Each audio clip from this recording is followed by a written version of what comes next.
We all know the manufacturing industry has taken big hits in employment over the last decade. However, it still remains a strength of our economy. There are 26,000 people that still make things in Berks County. Our state has 500,000 manufacturing jobs, and there are 11 million people employed in manufacturing nationwide. While the employment losses in manufacturing have slowed, we continue to lose these high-paying jobs with good benefits as our trade deficit mounts.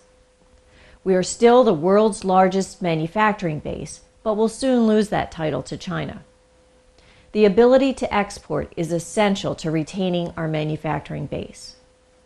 But we currently import about $40 billion a month more in goods and services than we export.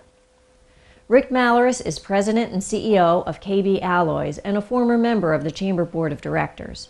He knows firsthand the unfair trade practices and policies of some foreign competitors that contribute to our trade deficit. He helped draft the trade position our board adopted, which I have asked him to highlight. Many of our cities are in desperate financial trouble and nearing meltdown. They used to be manufacturing based, but manufacturing jobs have gone offshore. There is a common problem for these cities. We have poor, relatively low-skilled and uneducated citizens who are not capable of earning enough to pay the taxes needed for the services. They also require more services. This affects the areas around the cities as well as the core. We have higher crime rates, we have deteriorating infrastructures, we have social stress, and we have increased debt costs because of the higher risk. We need to bring back manufacturing jobs as the best solution. They provide middle-class incomes.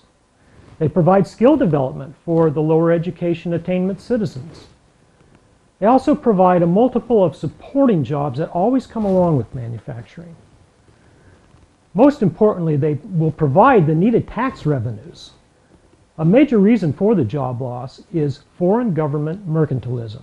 This is particularly true in China, but it's also true in other countries.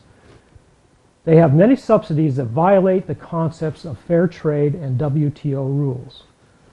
For many of our basic industries, the labor savings for going offshore are really far lower than the transport costs to export back to the U.S. That only happens because of the subsidies. We need to level the playing field. We need an effective trade policy for the U.S. This trade policy has to countervail cheating, including currency manipulation and the border tax adjustments that harm the U.S. There is tax avoidance going on through the mislabeling of import codes that need to be addressed. We need to enforce our agreements that are already in place. And we need to have food safety requirements that include country of origin labeling, and we need to require performance measurements for all of our trade agreements. I am pleased that the Greater Reading Chamber has been proactive in advocating for stronger trade policy at the federal level. I thank you for your membership in the Chamber and for taking the time to listen to this Chamber Minute. Turning Point Media, collaborating with global corporations and small business. Advancing the cause for nonprofit and civic organizations. Creating a competitive edge in a digital age. On target, on time, on budget. Change your direction with Turning Point Media.